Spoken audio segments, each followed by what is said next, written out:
Good morning friends, आपका स्वागत है हमारे नए YouTube channel pharma easy study में। मैं आज इस वीडियो में कवर अप करूंगा pharmaceutical microbiology first unit in short. तो आइए देखते हैं। पहला हमारा टॉपिक है इंट्रोडक्शन। तो हम जानते हैं कि फार्मास्यूटिकल माइक्रोबायोलॉजी क्या होती है। देखिए यहाँ पे लिखा है फार्मास्यूटिकल, इसमें होता है फार्मा साइंस और medical science, and micro means smallest, and bio means living things and organism, and logy means study. So we can say that the microbiology is the branch of pharma science or medical science which deals with the study of smallest or microorganism, and the microorganism helps in the production of antibiotics, enzymes, vitamins, vaccines and several other pharmaceutical products. उसके बाद हमारा topic है history of microbiology. तो आइए हम देखते हैं। पहला concept of living and non living things का कॉन्सेप्ट किसने दिया था? तो ये कॉन्सेप्ट एरिस्टोटल ने दिया था। सेकंड है कम्युनिकेशन इन्फेक्शन और डिजीज। इसका मतलब एक व्यक्ति से दूसरे व्यक्ति में किसी भी डिजीज का ट्रांसफ़र हो जाना, इट मीन्स कम्युनिकेशन इन्फेक्शन और डिजीज। ये दिया था गिरालोमा फ्रैक्टोरसो ने। तीसरा कॉन्सेप्ट है हमारा लिविंग माइक्रो ऑर्गेनिज्म का कॉन्सेप्ट किसने दिया था? एंटोनी वॉन लीवेनहॉक ने दिया था। Animals cures for protozoa and bacteria concept देने वाले भी एंटोनी वॉन लीवेनहॉक थे। First culture media developed by Lazzaro Spallanzani, and कभी कभी ये दिया जाता है कि एंटोनी वॉन लीवेनहॉक भी इसके डिस्कवर थे। And micro organism kills at high temperature, ये कॉन्सेप्ट किसने दिया था कि जो माइक्रो ऑर्गेनिज्म होते हैं वो हाई टेम्परेचर पे मर जाते हैं। ये दिया था जॉन टिंडल ने। Term of microbiology is given by Louis Pasteur. Give first antiseptic before surgery, मतलब सर्जरी से पहले वहाँ पर एंटीसेप्टिक का यूज करना चाहिए। ये कॉन्सेप्ट किसने दिया था? लॉर्ड जोसेफ लिस्टर ने। First antibiotic discovered by Alexander Fleming, मतलब जो पहली एंटीबायोटिक थी उसको किसने डिस्कवर्ड किया था, किसने खोजा था? अलेक्जेंडर फ्लेमिंग ने। ब्रांचेस ऑफ माइक्रोबायोलॉजी, वैसे तो माइक्रोबायोलॉजी की ब्रांचेस बहुत हैं, ये मैं आपको जब ब्रीफ में पढ़ाऊंगा तब आपको एक एक ब्रांचेस की डिफिनेशन दिखाऊंगा। तो अभी के लिए हम शॉर्ट बता रहे हैं, इसलिए देखिए bacteriology, mycology, nematology, parasitology, virology, astromicrobiology, evolutionary microbiology, medical microbiology and pharmaceutical microbiology. Scope and importance, production of antibiotic, मतलब एंटीबायोटिक के प्रोडक्शन में, production of enzymes, vaccines and alcohol, and production of dairy product, cosmetic and perfumes, agriculture and soil fertility, industrial product, genetic engineering. And now we come to on the topic of classification. On the basis of cellular level, there are two types of classification of microbiology: acellular and cellular. Acellular cell development is poor and consists only one cell, like a protozoa, and in cellular complete cell structure in which cell membrane and nucleus developed, means cell membrane और nucleus एकदम से developed होता है। And now cellular में two types होते हैं, prokaryotic and eukaryotic. Prokaryotic cell small in size, means ये size में स्मॉल होते हैं। DNA not separated from cytoplasm, जो इसका डीएनए होता है वो सेपरेट नहीं होता है साइटोप्लाज्म से। Mitochondria absent, means mitochondria absent है तो इसमें एनर्जी का प्रोडक्शन होगा भी नहीं। Contain all enzyme like eukaryotes, ये यूकैरियोट्स की तरह सभी प्रकार के एंजाइम्स को कंटेन किए होते हैं। एग्जाम्पल है bacteria. Eukaryotic cells large in size, इस साइज में लार्ज होते हैं। माइटोकॉन्ड्रिया प्रेजेंट होता है, इट मीन्स इसमें एनर्जी का प्रोडक्शन होगा। मेम्ब्रेन बाउंड न्यूक्लियस, इसमें जो न्यूक्लियस होगा मेम्ब्रेन बाउंड होगा। Contain all enzyme for production of metabolic energy like as algae, protozoa and fungi. Ultrastructure of bacteria, the bacteria form a long group of unicellular prokaryotes. It's mean जो bacteria होता है वो long group होता है। Uni means एक, cellular means cell, मतलब एक cell से बने हुए प्रोकैरियोट्स का एक लॉन्ग ग्रुप होता है। दैट जो कि do not contain nucleus, nucleus contain नहीं किए होता है एंड अदर मेम्ब्रेन और अदर मेम्ब्रेन भी कंटेन नहीं किया होता है bound organelles. The basis of shape the bacteria divided into 4 shapes. Bacillus means rod shaped, coccus means spherical shaped, Spirillum means spiral, and Vibrio means cup shaped. Structure of bacteria. In ultrastructure of bacteria, seen as small capsule-like structure means ultra structure आप bacteria का देखेंगे तो आपको एक small capsule छोटे capsule की तरह दिखाई देगा। जो बैक्टीरिया होता है वो क्या क्या कंटेन किया होता है देखिए, capsule, cell wall, cell membrane, flagella, cytoplasm, nucleoid, inclusion body, mesosomes and ribosomes. Now come on the next topic, morphological classification of bacteria.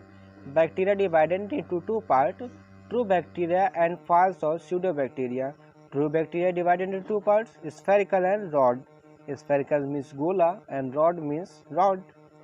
Sphericals में टाइप्स होते हैं कोकस, और कोकस कई टाइप्स के होते हैं, monococcus, diplococcus, tetracoccus, staphylococcus, streptococcus and सार्सिनोकोकस।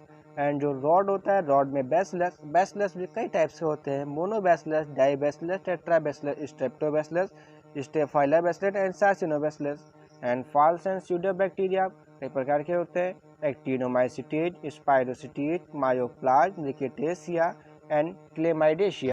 Now come on the another topic, nutrition requirement for bacterial growth. Major micronutrients, major micronutrients, carbon energy source, vitamins and growth factor. आइए देखते हैं major micro.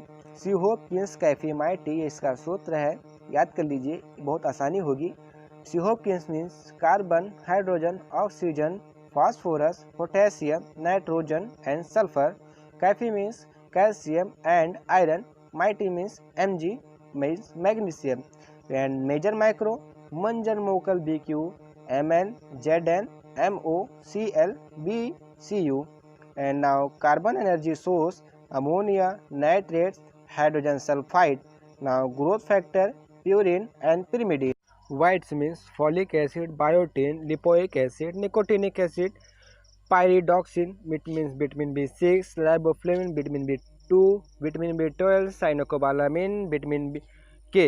Culture media, nutrition media of bacteria. Culture media मतलब वो होता है जैसे आप अपने घर में रहते हैं, खाना खाते हैं, पानी पीते हैं, प्रोटीन बनता है, विटामिन बनता है, उस सेम प्रोसेस बैक्टीरिया के साथ होता है। इट मीन्स बैक्टीरिया का घर जहाँ पर उसको न्यूट्रिशंस मिलता है। Nutritional medium of bacteria, it contains all essential supplement which is required for the growth. Culture media is prepared different for growth of bacteria.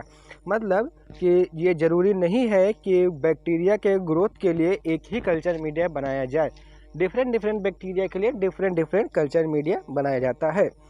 आइए अब इसके टाइप्स देख लेते हैं। Types of culture media. Culture media divided into 3 part, based on consistency, based on composition and application. Based on consistency में solid, liquid, semi solid, and based on composition synthetic, non synthetic, and based on application basic medium, enriched medium, selective medium, enrichment medium, differential medium, transport medium, essay medium and anaerobic medium. Now come on to another topic, factor affecting means bacteria के growth में कौन कौन से factor effect कर सकते हैं। पहला हमारा न्यूट्रिशनल कंसंट्रेशन। इसका मतलब जो भी न्यूट्रिशंस होते हैं, चाहे मेजर हो, चाहे माइक्रो हो या एनर्जी सोर्स हो या विटामिन्स हो, कुछ भी हो, अगर उसके कंसंट्रेशन में कोई भी डिफिशियंसी या डिस्टर्बेंस हुई तो ये एक फैक्टर इफेक्टिंग की तरह काम करेगा जो कि उसको इनहिबिट कर देगा। फिर दूसरा टेम्परेचर या तो हाई या तो लो, इन दोनों में से एक ही हो सकता है जो इसके फैक्टर को अफेक्ट करेगा। पीएच, ये एक निर्धारित पीएच पे काम करता है। अगर इसका पीएच 1-2 भी ऊपर नीचे हुआ तो ये इसमें डिस्टर्बेंस जो भी होगी तो बैक्टीरिया ग्रोथ नहीं कर पाएगा। Ions and salt, gaseous requirement means carbon, oxygen, nitrogen and water essential for everyone. Now curve of bacteria growth in syllabus. The graph is plotted between time phase at x-axis and y phase for growth of bacteria. मतलब हम दो axis बनाते हैं, एक Y axis और एक x axis. Y axis पे हम बैक्टीरिया की ग्रोथ को दर्शाते हैं और एक्स एक्सिस पे हम टाइम फेज को दर्शाते हैं कि कितने टाइम में बैक्टीरिया ग्रोथ किया कितना। ये 4 टाइप के होते हैं इसमें, log phase, lag phase, stationary phase and decline phase. इन सबको हम ब्रीफ में पढ़ेंगे लेकिन नेक्स्ट वीडियो में। नेक्स्ट टॉपिक है आइसोलेशन ऑफ प्योर कल्चर।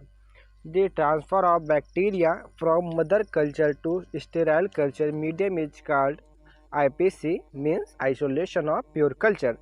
अब आईपीसी कितने टाइप्स के होते हैं देखिए, streak plate method, pour plate method, spread plate method, serial dilution and special में 2 टाइप्स के होते हैं, enriched and single cell culture. Next point है preservation method for pure culture. Preservation is the process to maintain pure culture for long period in viable condition. आपने सूटिक्स में भी पढ़ लिया होगा फर्स्ट सेमेस्टर में है कि प्रिजर्वेशन का क्या काम होता है। प्रिजर्वेशन मीन्स किसी भी दवा या मेडिसिन को स्टेबल बनाना। वही काम यहाँ पर भी है कि बैक्टीरिया के कल्चर मीडिया को प्योर कल्चर बनाना, मतलब उसको लॉन्ग टाइम तक उसी तरह उसी के पीएच पे, टेम्परेचर पे, एवरीथिंग सेम उसी पे बनाए रखना। अब इसके कई टाइप्स होते हैं, जैसे subculturing, storage in sterile condition, saline suspension, refrigeration, paraffin method and lyophilization and cryo preservation. ये सब कैलकुलेटिंग, मतलब subculturing, storage in sterile condition, sterile suspension, saline suspension, refrigeration ठंडा, ये सब इसके सब टाइप्स हैं जो कि हम आगे डिटेल में पढ़ेंगे। नेक्स्ट टॉपिक है quantitative measurement of bacterial growth. Bacteria grow in culture medium after planning at incubator, मतलब एक प्लानिंग के तहत बैक्टीरिया ग्रो होता है। The growth of bacteria in culture medium and its table number can be calculated. Growth of bacteria is calculated in 2 terms, total count and viable count. Total count क्या होता है? Total count means total number of living and non living bacteria, मतलब culture media में जीवित अजीवित bacteria की संपूर्ण संख्या को टोटल काउंट कहते हैं। And viable means total number of only living bacteria, मतलब कितने बैक्टीरिया उसमें जीवित बचे हुए हैं, ये इसका टोटल एक नंबर होता है। Now come on the another topic, measurement, total count and viable count. जैसा आप जानते हैं total count means total number of living and non living bacteria and viable count means total number of living bacteria. Total count 2 types के होते हैं, direct and indirect. Direct में counting chamber, electronic counter and membrane filter. Indirect में colorimetry culture counter. And viable count में spread planting, pour planting, membrane filter and turbidity. इन सब के बारे में हम डिटेल से पढ़ेंगे लेकिन नेक्स्ट वीडियो में। Different type of phases means जो सिलेबस में आपके दिया हुआ है कॉन्स्टेंट माइक्रोस्कोपी, वो क्या होता है in short term. The phase contrast microscopy is a special adaptation of the light microscopy, मतलब माइक्रोस्कोप में एक special types of light means प्रकाश को एडॉप्टेशन मीन्स गोद ले लेना, जिसकी सहायता से हम बैक्टीरिया के स्ट्रक्चर को इजीली देख सकें और क्लियरली देख सकें। सो यहाँ पे लिखा है the phase contrast microscopy is a special adaptation of the light microscopy and helps to obtain a clear picture of living and non living sales.